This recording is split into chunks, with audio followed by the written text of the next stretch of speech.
learning from the past, learning all of that, studying everything that's been done before, that's fine. But keep in the back of your mind that it isn't real.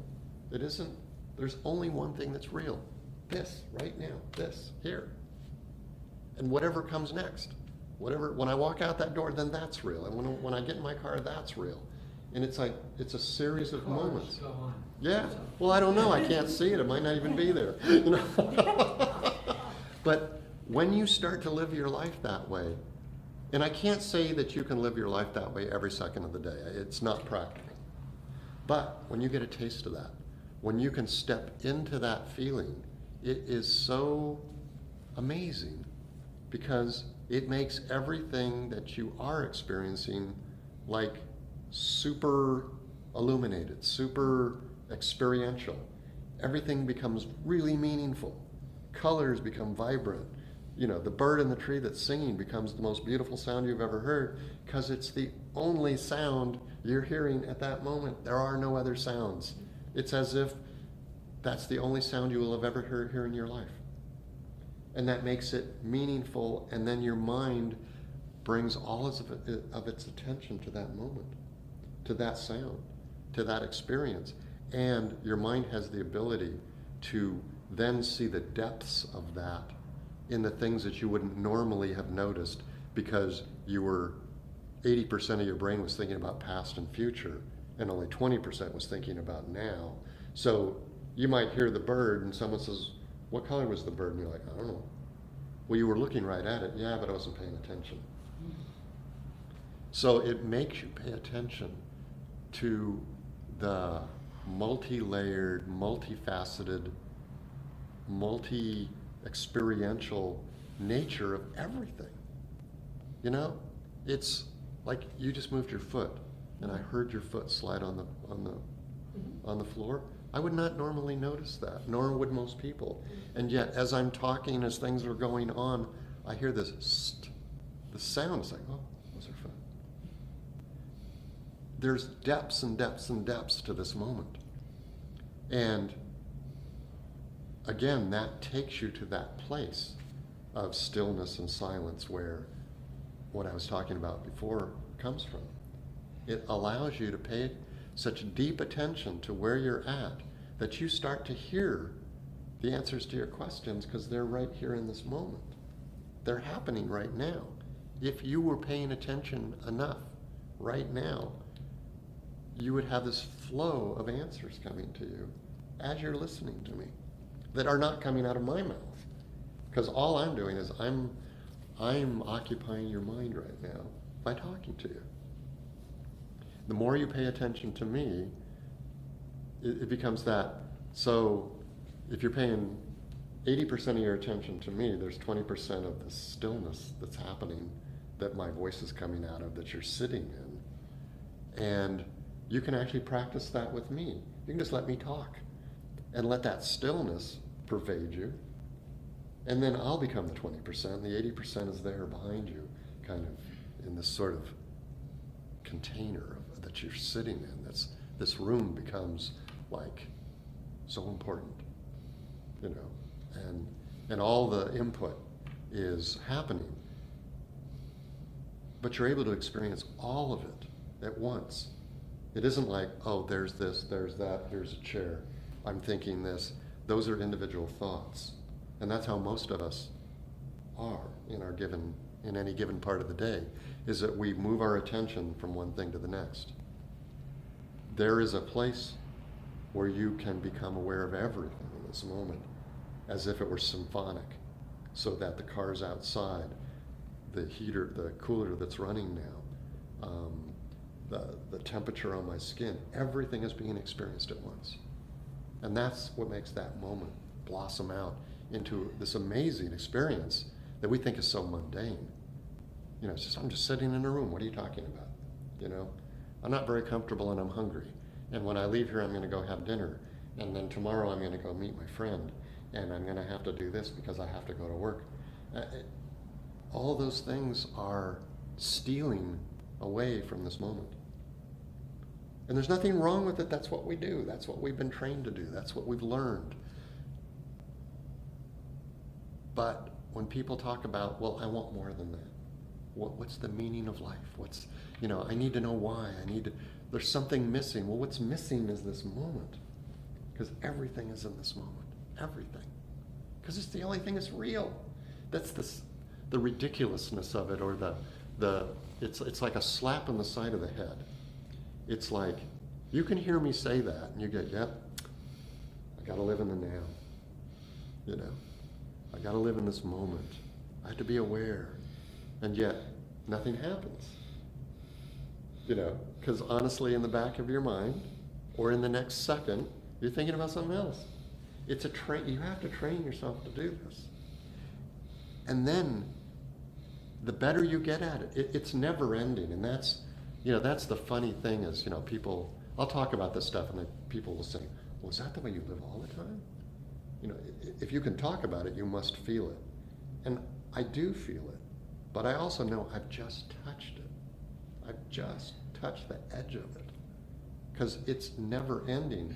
The depth keeps going and going and going and going. It gets bigger and bigger and bigger and deeper and deeper. And to even touch it is a blessing. But I also know that it's not the end. It's, all the Zen masters in Buddhism and other traditions will talk about enlightenment, and, it's like, well, I want to become enlightened. Well, the trouble is enlightenment is not a noun, it's a verb. It's a process. And everybody is enlightened to some degree. The degrees just keep getting deeper as you go. There is no end. There is no end, there's no arriving, I'm sorry. There isn't, like some people think, well, if I have this amazing experience and flashes of lightning, I get knocked down on the ground. You read about these things, and I'm enlightened. You're not. You know why? Because you, this is so funny. I'm sorry, this is my own personal inside joke. I laugh at myself. What you call you cannot be enlightened. Enlightenment is losing the idea of you as an individual person. So you cannot become enlightened. You can become enlightenment. You can experience that totality.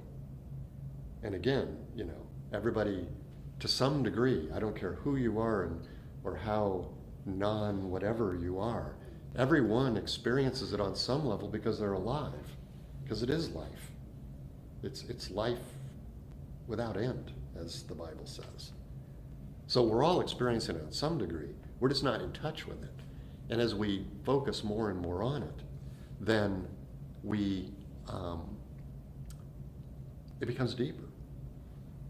And at some point, we start to feel a little bit of satisfaction of, okay, maybe I've touched it a little bit. I've had a few experiences. I've had a few aha moments. I've had that feeling of connection with something.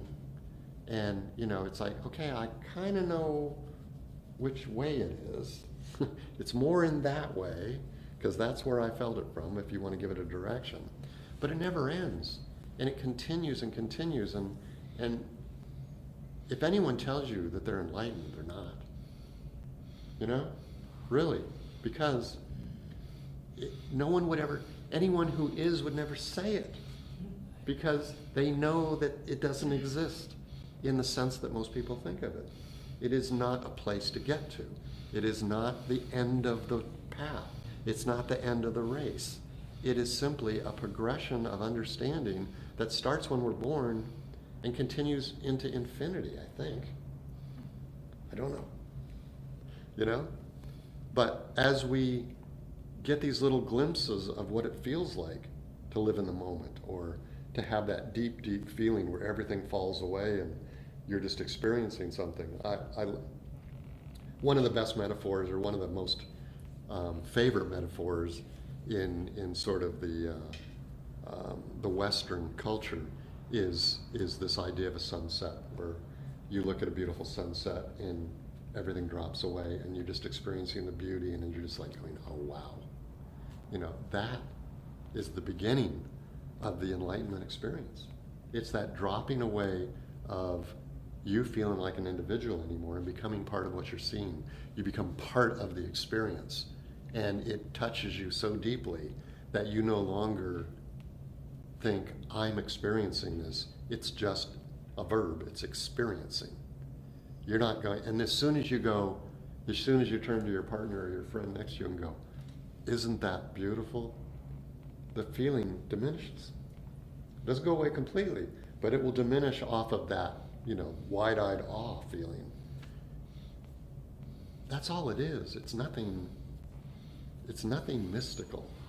It's nothing, there is, people talk about spirituality and religious life being different than our everyday life. It's not. There's only one life. I'm sorry. There's only one experience. And when we try and divide it out to say, well, I have my religious side and I have my everyday life, and I go to work with my everyday self, and I go to church on Sunday with my religious self, or whatever your practice is, that division is false. It's a mind-made concept of trying to differentiate between this and that, and trying to categorize religion or spirituality as something other than this moment in its physicalness and everything else that goes along with it. I hate to refer to things as spiritual because I think it's a disservice. And yet, when we want to talk about those things, you have to use words and you have to use definitions, or else nothing gets said. Maybe that's a good thing, I don't know. We all sit here and look at each other and smile. And we know, right? And we feel good because we know that we're communicating on some level that some people might call spiritual. There's this undercurrent, right, of connection, and we can create a story and talk about it, but it is nothing special. It's there with everyone. It's just most people tend to ignore that aspect of their life, or that those experiences. When you have a strong connection with someone, a lot of people they're repulsed by it. It scares them because all of a sudden their barriers dropped off. They opened up for a moment, and then it's like, whoop, I got to close the door, because I can't let myself out. I can't show myself because who knows what would happen, right? All the fear starts coming in. And that's another beautiful thing about living in the moment. And I'll end with this. The beauty of living in the moment, the deeper you get into it, all fear drops away. Because what's to fear in this moment? Even if we were in a horrendous situation, it's what's happening. Why fear it? Why not embrace whatever it is and deal with it? I think last week I used the expression, if someone walked up to you with a gun and said, I'm going to kill you, what should your thought be? What might your thought be? My thought might be, oh, this is it. This is how it's going to happen. This is the end of my life. My life would end with a curiosity as opposed to fear. Be like, oh, because if it's going to happen, I can't stop it. Too many things went into that experience, into that moment, for that to happen. Maybe I'd fight. Maybe I'd stop it. Maybe I won't. I don't know until it happens. I can only know in the moment what I'm going to do. But if I just want to go back on one thing about the fear thing, because fear,